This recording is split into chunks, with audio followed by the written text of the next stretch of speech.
நரகவாசிகள் எல்லாம் நரகத்திற்கு நுழைந்தவுடன் இமாம் புகாரி ரஹிமகுல்லா பதிவு செய்தார்கள், அல்லாஹ் ரப்புல் ஆலமீன் ஒரு ஏற்பாடு செய்வானாம். எந்த அளவிற்கு அந்த ஏற்பாடு இருக்கும் என்று சொன்னால், இதா தஹல அஹ்லுல் ஜன்னஹ் அல் ஜன்னத்து யுனாதி முனாதா.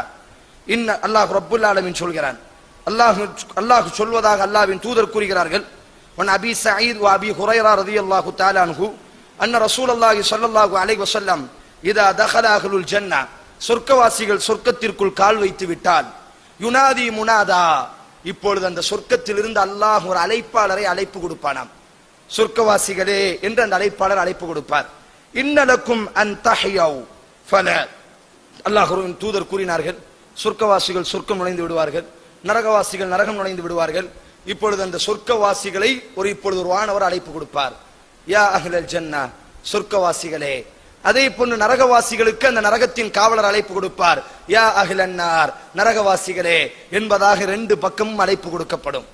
ஒரு ஆட்டினுடைய உருவத்தில் அல்லாஹ் மரணத்தை கொண்டு வருவான், ஒரு ஆட்டினுடைய உடலில் அல்லாஹ் இந்த உலகத்தினுடைய மரணத்தை அல்லாஹ் ஏற்படுத்துவானாம். இப்பொழுது அந்த வானவர் சொல்வார், சொர்க்கவாசிகளே பாருங்கள், நரகவாசிகளே பாருங்கள் என்ற அந்த ஆட்டை சொர்க்கத்திற்கும் நரகத்திற்கும் மத்தியில் அறுக்கப்படுமாம். இமாம் புகாரி முஸ்லிம் பதிவு செய்கிறார்கள்.